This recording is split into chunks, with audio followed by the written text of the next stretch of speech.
It positively amazes me how the liberals continue to ridicule Donald Trump's stance against illegal immigration and the importing of terrorists to our shores. Okay, not all Mexicans are in drug cartels, and a lot of Muslims don't even go to services on a regular basis. I got that. But when you pursue that line of reasoning, you put an acceptable quota on terrorism and crime. It's like, okay, only 3% rape, murder, and blow things up. We can live with that. Then the rationale of punishing the other 97% becomes to appear unfair, and it just totally misses the point. It works like this. Take Muslims, for example. We have to make it clear to them that they need to police their ranks. You want to be in America? Be an American. You know who the radicals are. Don't just sit there when you find them. They don't need to be in your mosque. Imams preaching about jihad don't need to have a pulpit. And honor killings in the USA? Are you kidding me? If you want your women to wear burqas, that's fine. But don't go into a rant when someone orders a bacon cheeseburger at McDonald's. Remember, you all pretty much look alike, you talk funny, and you smell funny. Is that racist enough for you? If you don't wise up, you're going to see a brave new world come January of 2017. We're actually blessed in America. When the European Union opened its arms to the refugees, they let the fox in the henhouse. And now feathers are flying everywhere. I am confused when a guy takes out 9 people at a shopping mall, and even though ISIS claims responsibility, the authorities can find no direct connection to the group. Do they think these guys have certificates hanging on the wall? This is a shadow army. And Germany.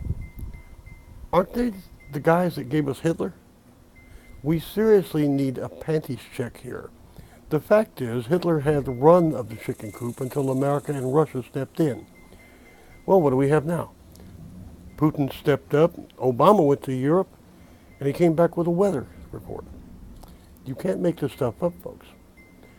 Oh, sure, we'll hear about this guy or that guy at the top of the ISIS tree being taken out, but they still control vast areas of land, and they're setting up government.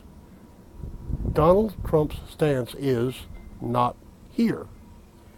And Hillary, don't get me started.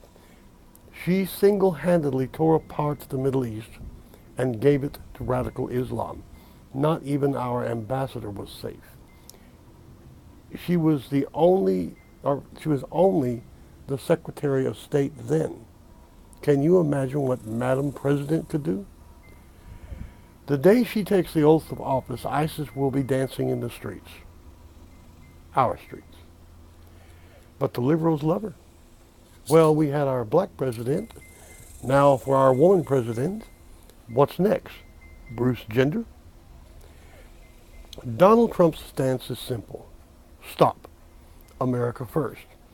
Did you know that China runs articles every day stating in no uncertain terms that if Trump takes office, it will mean war? You know why?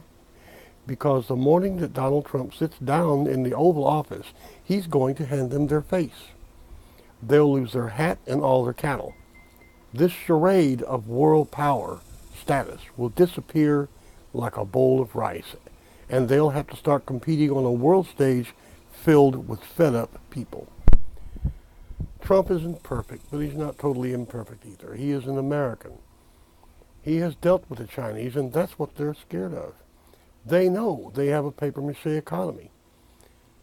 Notice the very phrase America first sets off places like China, Mexico, and Middle East. It's been America last for so long, it has become the norm.